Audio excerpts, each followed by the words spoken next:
Hello, everyone. Welcome to the Cannabis Sustainability Symposium presented by the Cannabis Certification Council. This is the council's 5th year. They have over 130 speakers and 45 panels this year, which is awesome. I'm your host, Emily Long. Currently, I serve as the Senior Project Manager at Bayer Scientific, a company focused on leading research and development of cannabis emissions profiling, air quality assessments, and odor abatement design, planning, and technology for the cannabis industry. This session is focused on energy efficiency in cultivation. I'm just going to make a few comments about sustainability in the cannabis industry, as that is really why we're all here. We are in a unique position to learn as we go in this emerging industry and are strongly positioned to be a catalyst for environmental and social stewardship. States initially were focused more on the safety and security of products, and now they are considering integration with the values of sustainability in the cannabis industry, which for many of us is awesome. As many of you know, it is crucial in the planning stages to incorporate sustainability and established best management practices, minimizing energy usage while preserving air quality and an optimal growing environment. This month, NCIA is releasing a white paper on environmental sustainability in the cannabis industry. Some of you may have contributed to this paper. The paper will be talking about impacts and BMPs to mitigate those impacts, including healthy soil practices, reducing waste, efficient use of water and energy, and understanding the overall carbon footprint of your operation, not only for our environment, but also for the surrounding communities as it pertains to emissions contributing to air quality and odor. It's so important for stakeholders to coordinate during the planning process. An example of this would be HVAC system design and updates, collaborating with odor abatement planning firms to optimize the cultivation environment while keeping energy usage costs and footprints at a minimum. With that, I will now open up this session on energy efficiency in cultivation. Design charrettes have been a common practice among architects and planners for decades. Over that time, design professionals have used the practice that can be described as formalized brainstorming to incorporate early design ideas from all stakeholders. This traditional process establishes an early stage creative environment to identify and incorporate principles for successful building design and operation. Only in the last 20 years has this process been expanded to include multidisciplinary principles related to a project's sustainability. This presentation presents an argument that supports the idea of whole building design charrettes, emphasizing the benefits of this process in the context of sustainability and the triple bottom line as it applies to the cannabis industry.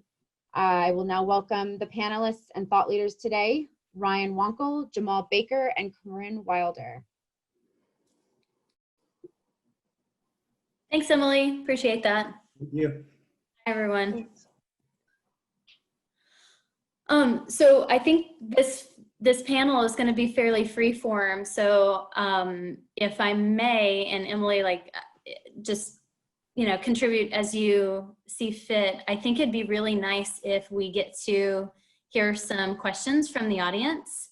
And I see we've got about 14 attendees so far. So any direct questions I think would be welcome. And I know I can speak for a little bit on my side.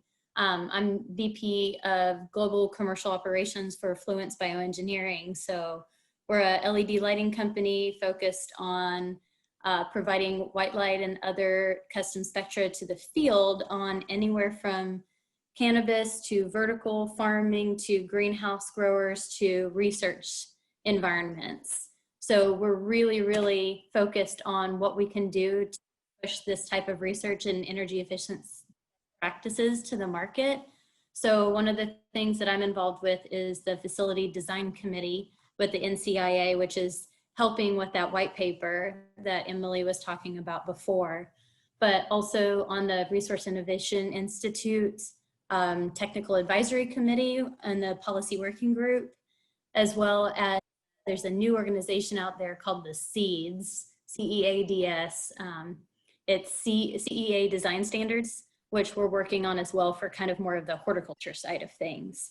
So really excited to talk about some energy efficiency best practices that we have through. I think it's important to focus on lighting and energy efficiency there, but also touch on HVAC and other best practices that are out there for other pieces of the puzzle. I know we're talking about energy efficiency today, but there's water use efficiency and waste management efficiency as well that a lot of us are probably working on. So I don't know, Ryan, if you want to go next. Right on. Yeah. Thanks, Corinne. We've fortunately been able to work, on quite a few of these kind of different energy efficient panels throughout the years together. Myself, I work also with another LED lighting company called Heliospectra. Kind of same thing with Corinne, again, a large focus not only in cannabis, but a lot of vertical farming and food production, and really working with that global food supply and on a more efficient level. Myself, I come from a cultivation background, so second generation cultivator.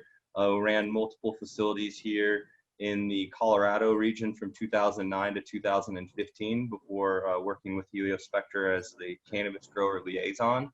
Ourselves, we really, at Pink House, I was very fortunate enough to work with a company that had a fairly large vision of being sustainable from the very beginning. And I think, from early on in the industry, it was never really, not really a thing that was ever really sought after of companies. Typically it was, that quick return on investment, always, how much biomass of product that you could pump out, little regulations when it comes to some energy efficient models, which we now see multiple states starting to adapt. And as Corinne points out, I think it's a good focus on lighting, but it is a very systematic approach, that lighting is just one general aspect to this large system that all works hand in hand together. And when you're looking at more efficient lighting, typically you're looking at more efficient HVAC, you're looking at more efficient, water usage and cultivation. At Pink House, we ran, we were at the beginning running HPS lighting, but we were running water-cooled HPS lighting. So we were, looking at what was the more efficient way of BTU heat removal for crop health and performance. So, even early on, we were, adopting kind of an older technology with a newer technology to make it more efficient. And now I think nowadays you can look at more efficient systems that all work kind of hand in hand together. And lighting is definitely one large aspect of cultivation, and definitely a large beast when it comes to the carbon footprint of cannabis production. So I'm looking forward to those, general comments. It'd be awesome. My name is Jamal Baker. I've been growing since 2000. I started growing indoors. My perspective is of a grower. My heart is really in outdoor growing, and I believe that the easiest way to sustainably grow cannabis is to use the sun. There are different regions that have different strengths and weaknesses, but the more research that I do, I'm a believer in full-term outdoor and light deprivation. You should be able to do light deprivation in greenhouses pretty much throughout the United States. Once you put walls and a roof over plants, you kind of open a whole Pandora's box of, different things that need to be controlled.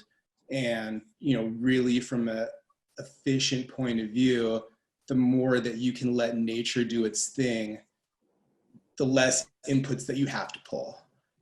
Cannabis is an extremely energy consumptive industry. And, it wasn't always that way. Cannabis has been grown for thousands of years, and really it's only been the past 40 years that it's ever been grown under a light. And the reason for it being grown under lights is because of the legality issue. And, I think that brings in all these other aspects that make it inefficient and unsustainable. Like, for example, the child safety controls, the amount of plastic that's used for a single use of cannabis also goes into that. Different localities have various zoning so that, you don't have the privilege of being able to grow outdoors everywhere. various places there are, some places have warehouse zoning, some places have general ag zoning. So all of these things kind of come into play when it comes to sustainable cannabis. That's kind of my perspective on it. It's my dream that you can grow cannabis the same way that you could grow any other plant. And, it would be kind of silly for us to like grow a lot of the plants that we have indoors under large lights, because we can just grow it outside. And, my wish is that, in the future that you can grow amazing cannabis outdoors without having to use this energy. Yeah, I wouldn't disagree that you can, grow really great cannabis outside. And I think that we see with, these tools and models where I think it's really important for growers to work with all of these municipalities, the regulatory branches, to, continue to bring these concepts of more efficient ways to grow. Without having that data, without all of that proof, everybody's kind of just shooting in the dark with cultivators and regulatory producers. So you see in a lot of these tracking tools, as Corinne mentioned, Resource Innovation Institute in their the Power Score tool, and you can see just how more efficient, I would say, of producing cannabis in an outdoor environment, with in field production.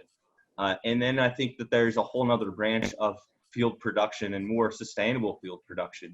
I see tons of outdoor growers who are just dumping black, poly on off all of their fields for weed protection. And, to think of the impact of plastics on the environment and, a petroleum-based product, is that really a more sustainable way? So I think that there's more sustainable ways of looking at each way of cultivating. From, indoor, there it is obviously there's a lot more, maybe more involved in practices that you have to take to be more sustainable. But I think each different way of cultivating, there are more efficient ways of doing it, and that should be looked at. Yeah, definitely. And Jamal, I think that's awesome. I have so many grower friends that are out in like Humboldt and Southern Oregon area that are growing just absolutely beautiful product, like these gorgeous trees that are like ripe with these beautiful colors, even as you get into, October harvest time, and it's gorgeous. And I think it's, some of it's regulated by, the policy for that particular state or country. Like in some examples, you're not allowed to cultivate outdoor, which is upsetting. And especially from the sustainability side of things, like Ryan was saying, what Resource Innovation Institute does is go through and they have their 3 different sections. So is it indoor, are you greenhouse, or are you growing outdoors? And so they're trying to actually get that data and the measurements to prove out which one is overall more sustainable. And I mean, obviously you use the sun's energy when you're outside. As far as, there's all sorts of different questions that go along with this. It's actually a question that's in the Q&A that we have right now, is like, as a grower still considering indoor and outdoor growing, what is a pro and con for each environment? If I can venture to answer that a little bit, and I think we all have different inputs, but so indoor seems to be good in the sense that you have to recreate a total outdoor environment indoors. So you have to pay attention to relative humidity, you have to have dehu, you have to have the lighting, you have to have the HVAC equipment, all of your nutrients and fertigation, your substrate, is it soil, is it, like a rock wool type of thing, are you doing core? What are you actually growing in? So you have to figure out all these inputs. Are you gonna do in multiple little rooms? Are you gonna do in one big room? Are you going to have your veg and flowering separate? Hopefully you should, but some people decide to veg in place and flip your whole photo period when you go into the flowering site. So there's all these different inputs that you have to figure out when you're trying to plan, what do I do for this? Jamal's right with the, doing outdoor or kind of hoop house, greenhouse with light depth. You're a little constrained by your environment on what can you actually, like how many turns you can do per year. So, and Jamal, please, jump in and correct me if I'm wrong, but you can only get, I think, a certain number of harvests if you light dip, versus if you go indoor, you can have a few more turns, but you may get, like, one thing that I have for customers of mine up in Oregon is, how close am I to another farm that I have to worry about some of these pesticides that you're using in this other farm drifting over into my area, right? Yeah, I mean, I would say like modern cannabis could not have evolved how it has without indoor growing. It's just part of our culture. We have to hold clones of our special genetics, and those have to be grown under lights. You can't grow all year round most places in the United States. It's not possible. So those are definitely strengths of indoor garden, of indoor, of lights in indoor gardening. And definitely it has its place, and it is, it's a necessary, I would argue it may be a necessary tool for us to do what we need to do, but I would argue it's almost overused. It's kind of like a crutch that's overused. Like if you compare indoor weed to outdoor weed, of course the indoor is going to have, these certain characteristics that a lot of people consider more desirable, but the ability of it being grown at such a cheaper, just so much cheaper and so much more natural, that also has a lot of value that maybe right now we don't see, but in the future will come to us. I also believe that things like plant counts are, add to the pollution and waste of this industry, because when people are bound by a specific number of plants, they have to veg their plants much longer. They have to hold their plants in these various positions that essentially causes you to pull more energy. If you had the ability to, grow as many plants as you desired, if you had a very short window, you would just grow a lot of plants, and that's, what you would do for the year, like many other crops. But definitely within the framework of legality in the United States and decriminalization, we do need lights. But there are also various ways with running lights that you can be more sustainable. Like for example, when I first learned how to grow, our veg time was on a 24-hour cycle. We were taught from Ed Rosenthal, you run your lights 24/7. That's the fastest that they grow. Then we learned about an 18/6 veg cycle. So that's cutting off 6 hours of light. We found our plants grew just as fast. That cut off 6 hours. Then I learned about, gas light technology, where essentially you do 12 hours, and then in between your 12 hours, you have 1 hour of light. So that's 13 hours of light. And what you find is that the plants don't flower because of that 1 hour in the middle breaks off that flowering hormone. So through this knowledge getting shared, we went from a 24-hour veg cycle to a 13-hour veg cycle. You can also do those veg cycles outdoors. So, if you're in somewhere where the days are very short and you still need to veg your plants and get them bigger, you would put your light out in the middle of the night for that 1 hour, and that would keep your plants vegging. So there are all these tools that we're learning about. I feel like it's kind of my job to be one of those people who's like, hey, smoke outdoor. It's still awesome. It's heady, and, halfway through the joint, if you don't like it, you can throw it out. You don't have to feel guilty that you're like wasting resources. But I live in California. Yeah. It's plentiful, and it's easy for us to take it for granted that everybody has the weather like we do. And that's not the reality. A lot of places can't grow outdoor and can't do those things. So it's maybe a not fair perspective of where I'm coming from. But at least for people who can do it, I would always urge them to, you don't have to stop doing indoor, but definitely do some outdoor.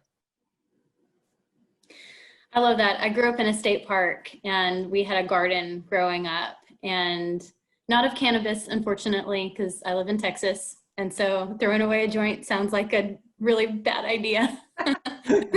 Side of things. We wouldn't do that. Don't waste. Mhm. But I truly think that, especially, you know, too, like you said, you keep your clones indoor because you've got to keep them going, or you use artificial light for that. And I've seen a lot of people do that too, because the babies are pretty sensitive. You want to keep them in kind of a honed environment. And we've seen a lot of people do like their cloning and keeping their clones in their mother stock in kind of a protected environment.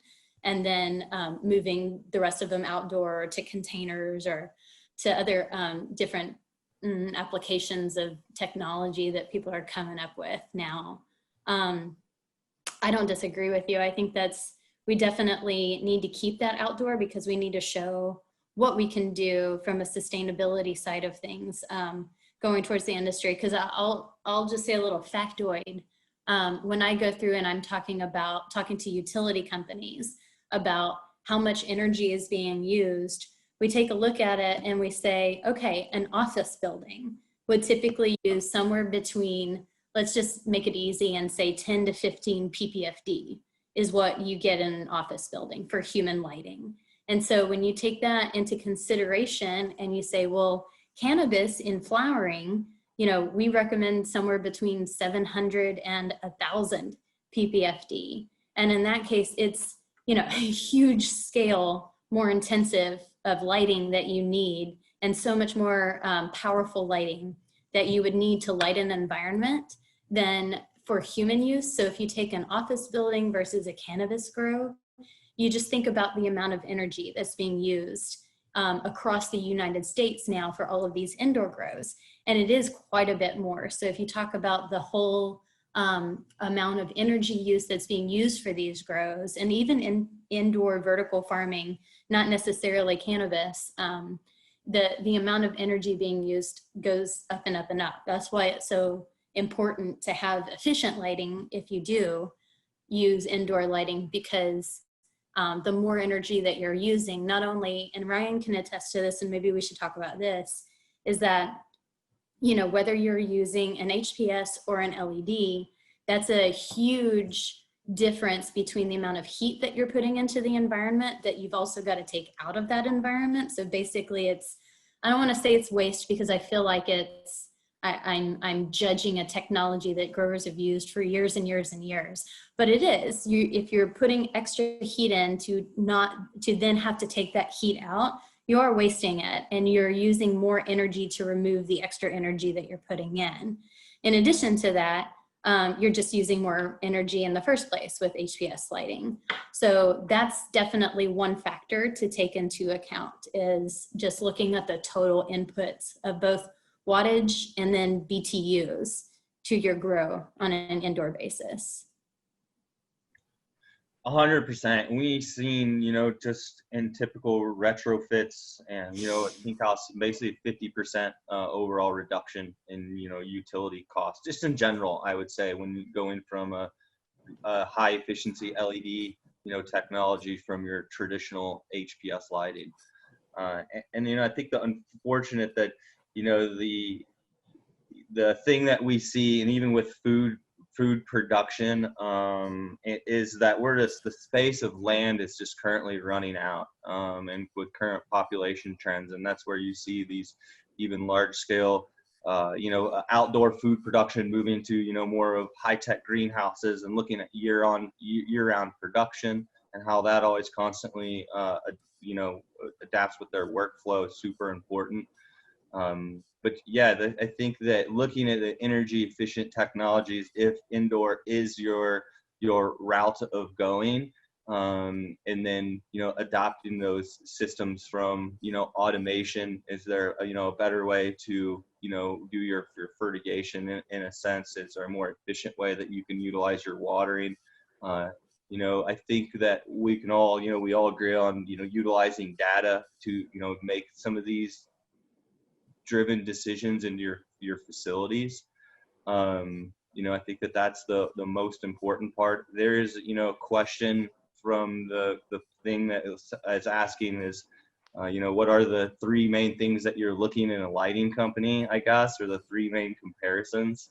So I don't know, Corinne, if you had any input. I think we'll probably all agree on a lot of the same things, even, from, if people would call it, competing lighting manufacturers. But, from us, that we're all looking at a more sustainable production of, food and cannabis production from both companies. So. Mm-hmm. Yeah, I think that's one of the first questions on the list is when evaluating different technology, what are top three things that you should consider between manufacturers? And I think, you can look at the efficacy rating. So how many micromoles per joule are you getting? So we have a classification that's, micromoles per joule, which is, I guess you could say, like, if you're comparing to common speak, it's like lumens per watt, or the amount of output that you're getting per watt that you're putting in. But in the lighting industry for horticulture, we use micromoles per joule. I would say HPS is somewhere between 1.5, maybe below that, to 1.8 is typical of what you would see for a double-ended may go up to 2.0. And in some cases, manufacturers, LED manufacturers, I know we are up to 2.7, pushing 3.2, and even higher in some cases where we've got a very high red content to our fixture. So you can get, 1.5 to 2 times better efficacy on the market now for some LEDs in some companies. And it really depends on, you're going to find differences in the different spectra that you use. So is it a white light spectra? So you're getting kind of more of a general, like, white lighting that you would see pretty common. What we used to have in the LED industry was a lot more pinks and red heavy, or purple, etc. So that's because photosynthesis really uses a lot of red light. And so people wanted to push red light, and heliospectra is pretty cool because you can tune their fixtures, and you can adjust the color settings. So that's pretty cool what heliospectra does. We're starting to come out with different set spectra. We used to just have VisioSpec indoor and VisioSpec greenhouse, which are both white lighting, but one has a little bit more red. Now we've got 5 additional spectra that range in the amount of red diode content that we have to that particular fixture. So I think for me, when evaluating the different technologies, I would say lifetime rating on it, like what kind of warranty did they give, and how long did they expect those fixtures to last? Because if you're going to spend this much money for an LED light, you want it to last for a long time. So I'd say lifetime. I would definitely say efficacy. Like I said, what's the efficacy rating? And if at all possible, find a fixture manufacturer that already is listed on the DLC QPL. So I've said a couple acronyms there. That is the Design Lights Consortium Qualified Products List. So that's basically, I would say, the Energy Star of LED lighting stamp of approval, that this fixture has been tested and certified that it actually has the light output that it says it does.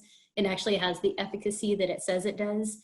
And it's above 1.8 micromoles per joule. So you know that it's going to be more efficient than an HPS fixture. So get something that's definitely certified, and ideally on the DLC QPL, and you can go Google that DLC QPL, and it'll take you to the Design Lights Consortium website. So you can go check that list out. And then third thing, uniformity. Find somebody that's willing to work with you on constructing a lighting layout so that you can get the uniformity and the PPFD levels and the desired output that you want, I would say.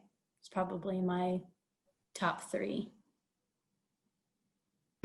I had a question for both of you guys. I used to work at a hydroponic store, and we didn't sell LED lights. And the reason was the ones that people were buying weren't working for them. What we learned was that there were ones that worked, but that there were a couple tweaks that needed to be done to your grow room. I was wondering if you guys could maybe share a couple of those little tweaks that are necessary for an LED garden. Ryan, you- Yeah. Oh, 100%, definitely. I think the general concept is if you're, swapping out a 1,000-watt HPS for a 600-watt HPS, which relatively is producing, let's say, the same amount of photons from each fixture, that if you're, producing X amount of photons from your 1,000-watt fixture, and you'll produce equal amount, say from your 600-watt LED fixture. Each fixture kind of varies in their actual wattage, and the same thing does your HPS as far as, its total wattage draw. But just for general purposes, you are reducing a 40%, electricity right off the bat by producing, the same amount of light, with reducing the amount of BTUs. The BTU produced from a 1 watt of an HPS fixture is the same 1 watt as an LED fixture. So the BTU ratings are strictly amount of wattage draw that's coming off of the actual fixture itself. What you see that when I was talking that, in retrofits, you will see a 50 to 55% reduction. So right off the top, you're reducing 40%. Another 10% and sometimes even higher is depending on, you do have to run a warmer room with an LED grow. For the most part, you are probably, the growers come in, they bought that LED, they took it and then they threw it in their HPS room, and they didn't make any environmental changes whatsoever. So they really just didn't get the, photosynthetic growth that they're, used to running off of that HPS light, just strictly because the light that's coming off of that LED, we always hear radiant heat from HPS. And yes, there is a lot of the electrical heat that comes from the bulb that gets thrown from the reflector down onto your canopy. But there's also infrared light. So the typical spectrum that HPS is producing is similar when you go outside, and the reason why the sun feels warm, and the sun is, so far away, but we're feeling a lot of the infrared light, which heats up water. And the plants are a majority of water, just like humans. So not only are you getting reflected radiant electrical heat down onto your crop, but you're getting infrared light, which, we've growers have kind of utilized or thought we were utilizing to our advantage, but typically we're just really cooling the room so much. But the leaf temperature is actually, significantly warmer than the ambient temperature under an HPS light. So that extra 10% savings you're getting from an LED is running warmer room temperatures. That is one of the key aspects of, environmental changes, which of course by running a warmer room will hold more moisture in the air. So there is this balance of when you change one thing into your system, you have to wonder all these aspects, but you do have to run a warmer room to really heat up that surface temperature of that leaf to allow for ideal transpiration and photosynthetic production. So just that alone, and growers are instantly like, oh, I have to add heat. No, LEDs still produce heat. In a large commercial setup, you're just typically cooling less. So that's what I like to say is, you're typically adding less, BTUs of coolage in, and you're actually running your actual ACs and your HVAC at a little less frequency due to running the warmer room temperatures. So I think those are the main, I think 50% reduction that you'll see, going to LED, but it is changing those environmental characteristics, because without those, you're not going to, get the yields that you're going to want. You're just going to constantly be like, LED is not there. And there's other reasons that a lot of the new tech, or a lot of the old technology, as Corinne had mentioned, was strictly red and blue. And you get really nice canopy growth at the top, but lacking canopy penetration. So the technology has changed quite significantly to allow for, more optimized and ideal spectrums for stages of growth. Yeah, exactly. That's probably key. And then one thing that I've found, like just stumbling through some papers and reports from the DOE and some other analyses that have been, especially, I started with Fluence 4 years ago, and we didn't have the DLC QPL until the end of 2018. So there was no kind of official body that could come in and say, this is a decent qualified LED and this is not a decent qualified LED. So I would say a few years ago on the market, everybody's like, LED has a black eye. We need to get over this LED black eye. And a lot of it was true, unfortunately, because there are a lot of companies out there that were producing LEDs that, like Ryan said, theoretically, if you have a 1,000-watt HPS and you replace it with a 600-watt LED, those are supposed to be equivalent. Like you should get about a 40% efficacy improvement by switching to LED. However, if some of these original LED fixtures that were put out there had the same efficiency as an HPS, because some of the first ones that were put out there were 1.8 and 2.0 micromoles per joule, just like an HPS was, but they still were at 600 watt. That just means you're getting 600 watt less energy that they didn't market correctly. So you're getting less light overall. And that was a misconception in the industry that some of these early LED companies took advantage of incorrectly. And so, yeah, the LED industry in some cases totally earned the black eye that they had because they put crappy product on the market that really gave LED overall a bad name. And like you said, just like didn't work or didn't seem to grow plants effectively because it didn't give it the right amount of PPFD output in order to get it to that level. Like Ryan said too, when you go into looking at the different spectra, you really find out, and there's an awesome book that I would say like probably not every grower is going to go out and read because it's called Photobiology of Higher Plants and it's extremely heady. And if you're a super science nerd, you're gonna totally get into it, but otherwise it's gonna go woo. Because it's talking about all the internal chemical pathways that are elicited by the different wavelengths of the spectra. So you increase this wavelength of the spectra and you'll get a little bit more cannabinoid content creation. It's thinking about, I would say, like the whole plant health by looking at the whole spectra.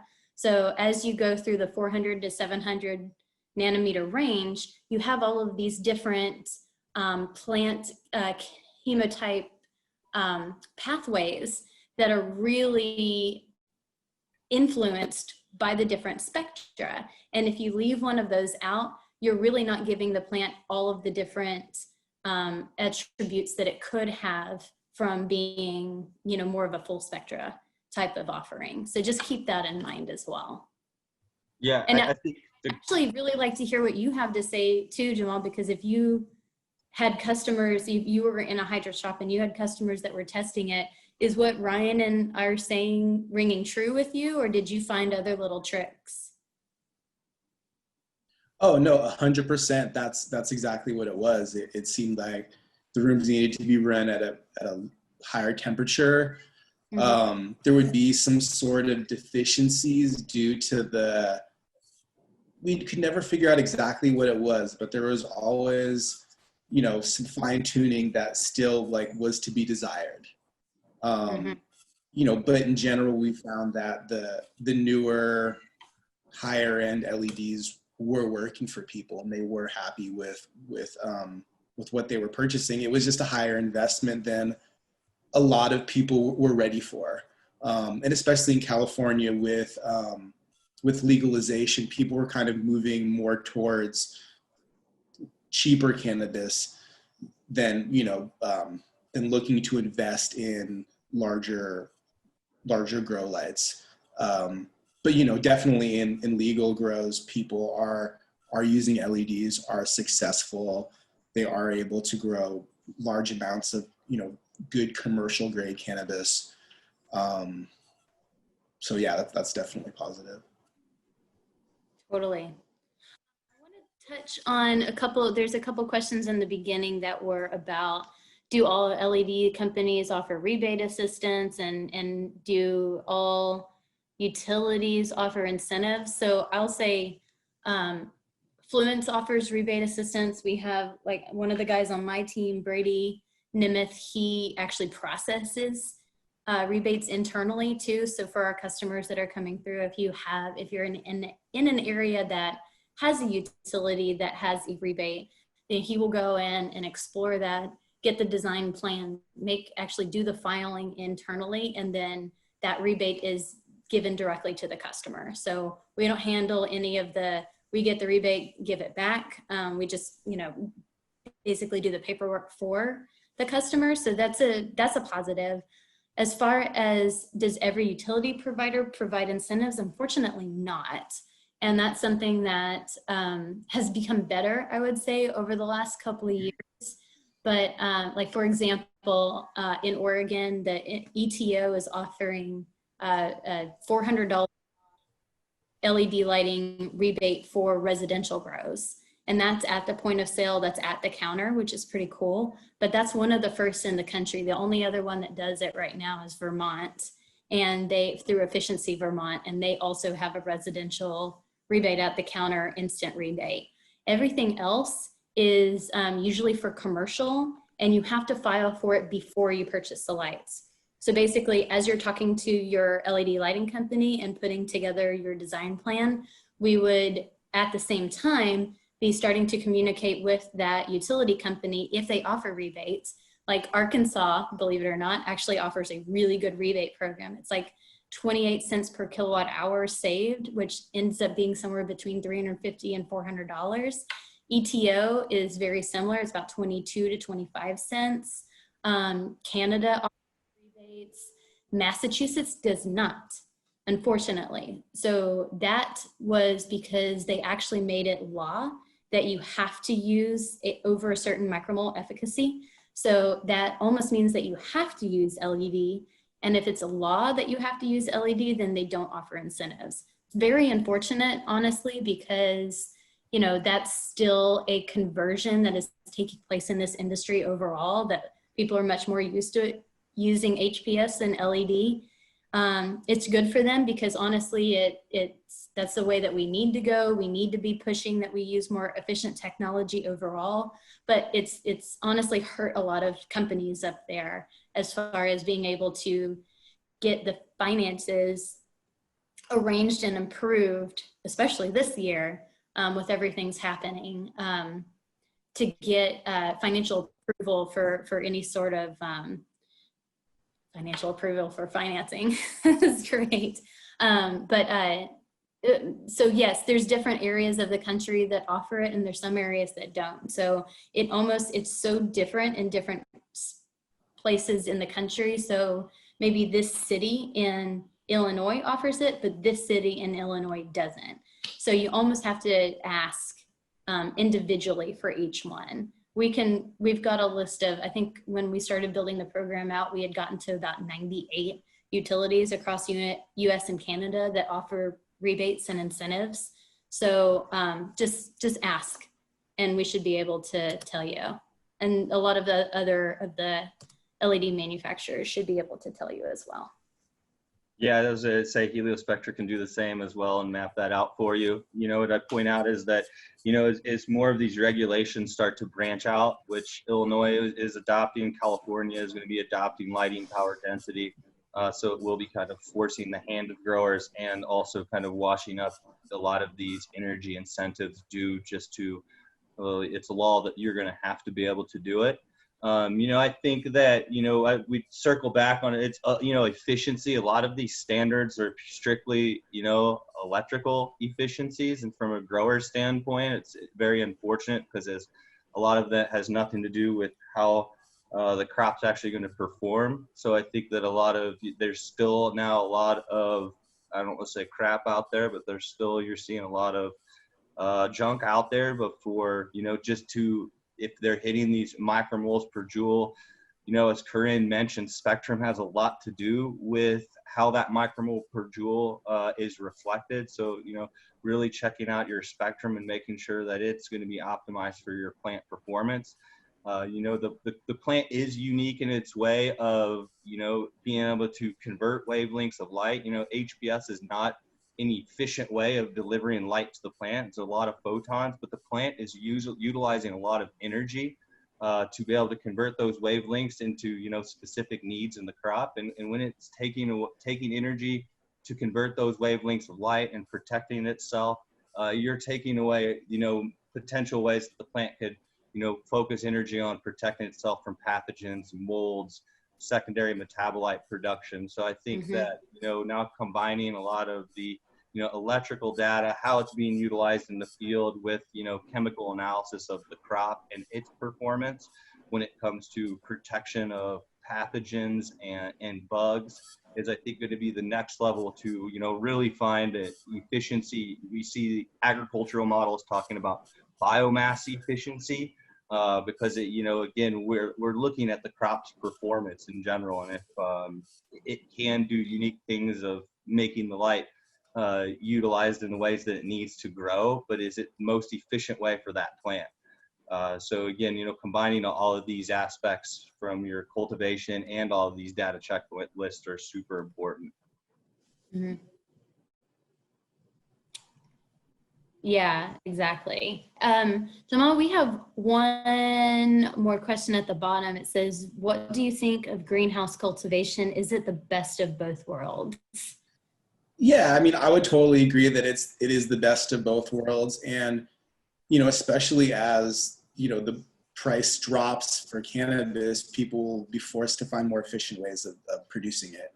And, to me, it seems like the hybrid of growing outdoors with the sun and then using a combination of the sun and lights is the most efficient way to keep product, going throughout your facility. Not everybody has, the ability or space to grow with greenhouses, but, there are small light depth greenhouses, there are small greenhouses. I think it's really just a cultural thing. And the more that people start doing it and it becomes acceptable, it'll be a, a regular thing like it is in Cali right now. Mm-hmm. Ryan, I mean, I tend to agree. Yeah. I was curious if we could maybe go off into like possibly some other aspects of sustainability in our conversation. Perhaps like, pesticide use, or even, sustainability in the industry and how it, how it treats its employees, because, us as humans are definitely part of this equation. And, there is, a fair amount of drama, in the industry, and, as humans, we are part of the ecosystem. I was wondering if you guys had any input on that aspect. I mean, I think your team is a huge aspect of the human interaction and with the plant and crop, and you could say all of the heady other things, but I think that, to produce consistent, sustainable cannabis, I mean, that obviously comes with having a consistent team that's mentally healthy. I think agronomics is something that is typically overlooked still in the cannabis industry. That obviously that mentality of your team, if you're always constantly looking at, how their back's going to be if they're constantly bending over. So I think that there's obviously a huge synergy that plays into sustainable cannabis production, because this industry does have so much turnover. And if you're constantly, training and going over the same things and not improving your practices, or, having even practices set in place, a lot of times SOPs, which we try to get growers just understand it's best practices. And in large scale cultivation, sustainability is a passion. And I think of surrounding yourself with, a team that is still passionate about all of those aspects, plays an important part in, that whole system. Because as we've talked about it, all of it's an integrated system, and that does come down to the whole human aspect as well. Mm-hmm. Yeah, I think there's a huge amount of benefit to looking at the interplay between all of the different systems. I know we've got a couple customers. I'll give a shout out to Live Well. Like, they've just got a really great system of understanding, from nutrient recycle reuse to what they're doing with their HVAC systems and LED systems and et cetera, that are really just playing together for a really great overall sustainable package. And I think it's one of those things that, as we look to some leaders in our industry. And like I said, with the SEEDS organization, design standard, and the facility design committee, and what NCIA is doing on best practices, to really start looking at some of those documents that have been created. Because one thing that I really hate to see, and it makes me laugh, is that people, you know, kind of, instead of going out there and doing the research, sometimes they'll just sit there and say, well, that hasn't been done yet. There's no research on that. We can't, you know, we don't want to pursue, or we can't do anything because there's no best practices or research out there. There is. We're starting to get a lot of documentation in the industry. If you go in and look at the right resources and the right organizations that are putting these things out, just like, you know, I would say comparable would be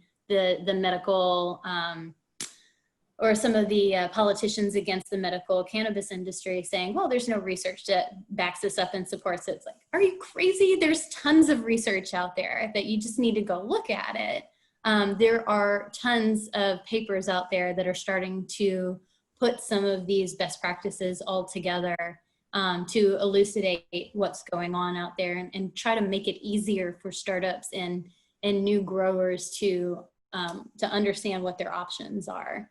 So I'll just say again, like, one of the things I always try to stress when I talk is just to say, you have to remember that this is an ecosystem, and that you're not just putting light on a surface and something's growing. You have, you know, 100 different inputs to the system that you can play with, and you should go play with those different inputs and see what works best for your specific latitude and longitude, for your specific room size, for your strain that you're using, because it's you could grow in the same room 2 different strains and they're going to react completely differently because it's its own little individual.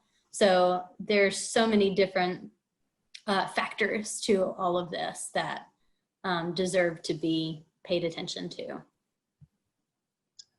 And someone was asking about target temps, just real quick, because I think we're wrapping up. You know, I would say it depends on your light levels. With LED, you're going to run between 80 and 85 degrees. Make sure you follow your VPD.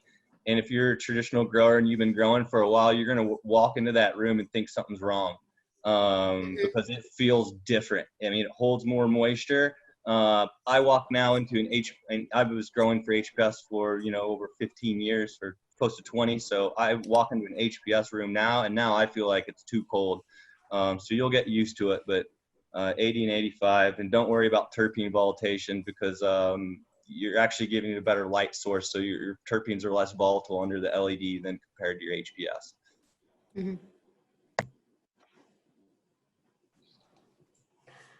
All right, guys, thank you so much for your contributions. This was a great conversation and very informative, and lots of engagement from the audience, which was awesome. I hope everyone's questions got answered. I know, Cody, you had put them in the chat.